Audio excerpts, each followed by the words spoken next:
Gentlemen, here we go. We're cooking with Kev Chef here. We're going to make us an apple pie today. Yes, you heard that right. We're making apple pie. Let me just go into my freezer here and we'll get the crust out first. I worked hard at this crust all day. I froze it ahead of time just to make sure it was all good. So we're just going to open this puppy up. Pull that out to the side. We don't need that at the moment. And we don't need this, so we'll just chuck that in the garbage. Alright. There we go. For this apple pie, our ingredients are going to be a little bit unusual. We're going to have some cinnamon for taste. We need some cream of tartare, a whole whack of sugar, and the main ingredient, Ritz crackers. Okay, so what we do with this apple pie is first we're going to boil 2 cups of water. This may take a while. So, we may pause until the water comes back. Okay, ladies and gentlemen, we are back. As you can see, our water is coming to a nice boil. So what we're going to do first, while the water is getting up to temperature there, we're going to take this 2 tablespoons of cream of tartare and put it in with the sugar. And we're just going to mix that up.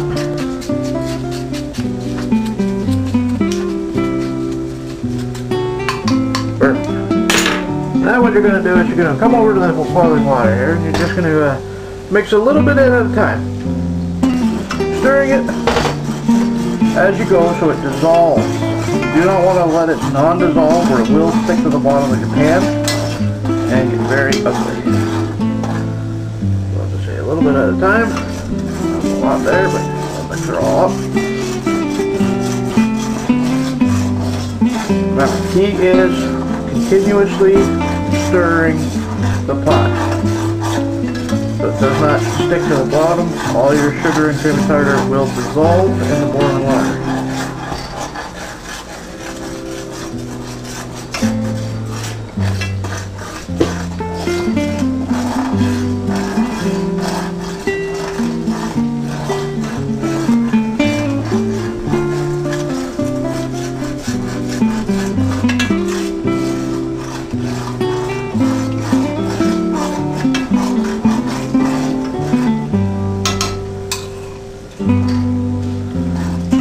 As you can see, this is kind of a tedious process, but it's one of the more important processes of the whole pie making experience. This is a very cheap apple pie to make, if you haven't noticed already. I mean, all you need to do is get some crust, some sugar, and a box of Ritz crackers, and you're pretty much good to go. So now that we get all of our mixture in there, we'll continue stirring it so it all dissolves nicely.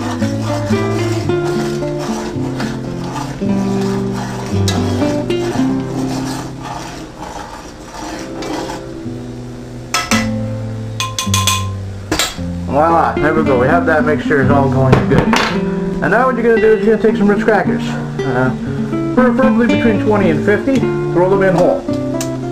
Do not crush them. If you crush them, it will not taste the same. I don't understand why, but it just tastes wrong. So we just throw them in one at a time here, or a couple at a time.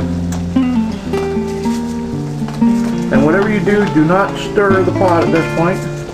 You're just going to let these Ritz crackers just kind of bubble and moisten up there for about 3 minutes. Alright, so here we go. We now let this sit for 3 minutes. So we're going to take a short commercial break, and when we come back, we'll go on to the next.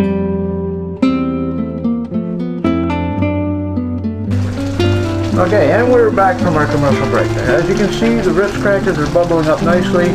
It's been approximately 3 minutes now, so what we will do is turn the stove off, safety first. We'll grab our nice apple pie mixture filling, and we gently pour it into our pie crust that, like I once said earlier, we slaved all day making ahead of time. And voila! There's our... I spilled a little bit, but that's okay, the maid will get that later. Now we take a little bit of melted butter, and we just drizzle that over top. And then we grab our cinnamon. And this is just flavor to taste. You know, just kind of sprinkle it across the pie.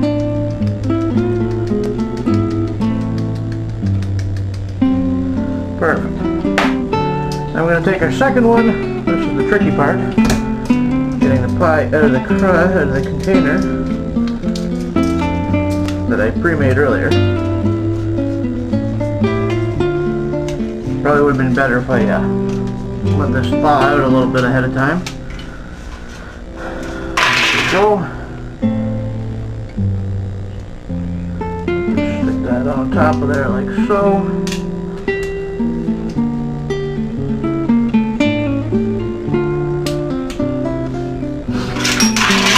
Take your fork and just kind of press the edges together.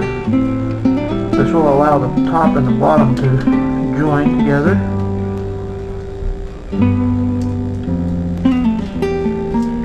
Okay, now it is very crucial that you cut slits in the top of your pie to allow it to breathe. If you don't let it breathe, it will puff up and be not a nice pie. So we're just going to make a couple little incisions here.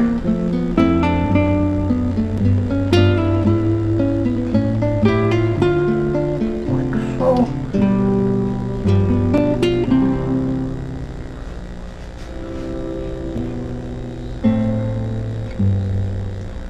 Now what I'm going to do is I'm just going to trim the edge off of this.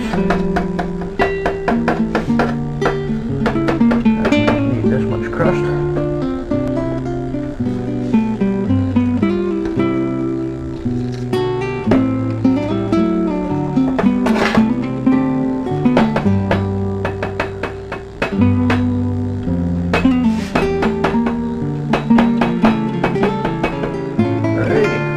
And then what you're going to do is you're going to place this into a preheated oven at 450 degrees for approximately half an hour. And then cool and enjoy. There you go, ladies and gentlemen. That was Cooking with Kev Chef.